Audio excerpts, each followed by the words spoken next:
ಸಂಜೆ ಕೆಲಸ ಮುಗಿಸಿ ಬರ್ತಾ ಇದ್ದಾಗ ಕಾಡಾನೆಯೊಂದು ದಾಳಿ ನಡೆಸಿದ ಪರಿಣಾಮ ವ್ಯಕ್ತಿಯೊಬ್ಬರು ಮೃತಪಟ್ಟ ಘಟನೆ ಬೆಳ್ತಂಗಡಿಯಲ್ಲಿ ನಡೆದಿದೆ. ಇಲ್ಲಿನ ರೆಖ್ಯಾ ಗ್ರಾಮದ ನೆಲ್ಯಡ್ಕ ಇದ್ಮಾಳ್ ನಿವಾಸಿ ಬಾಲಕೃಷ್ಣ ಗೌಡ ಮೃತ ವ್ಯಕ್ತಿ.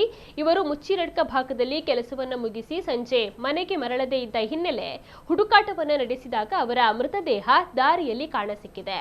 ಇದೇ ಸ್ಥಳದಲ್ಲಿ ಕಾಡಾನೆಗಳ ಹೆಜ್ಜೆ ಗುರುತುಗಳು ಕೂಡ ಕಾಣಿಸಿದ್ದವು.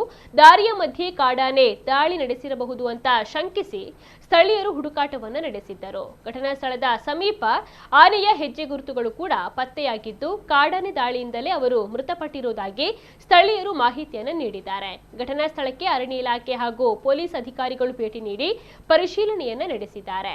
ಕಾಡಾನೆಗಳು ಕಳೆದ ಕೆಲವು ದಿನಗಳಿಂದ ಈ ಪರಿಸರದಲ್ಲಿ ನಿರಂತರವಾಗಿ ದಾಳಿ ನಡೆಸ್ತಾ ಇದ್ದು ಇದೀಗ ವ್ಯಕ್ತಿಯೊಬ್ಬರನ್ನ ಬಲಿ ಪಡೆದುಕೊಂಡಿದ್ದು ಸಾರ್ವಜನಿಕರು ಅಧಿಕಾರಿಗಳ ವಿರುದ್ಧ ತೀವ್ರವಾದ ಆಕ್ರೋಶವನ್ನ ವ್ಯಕ್ತಪಡಿಸ್ತಾ ಇದ್ದಾರೆ.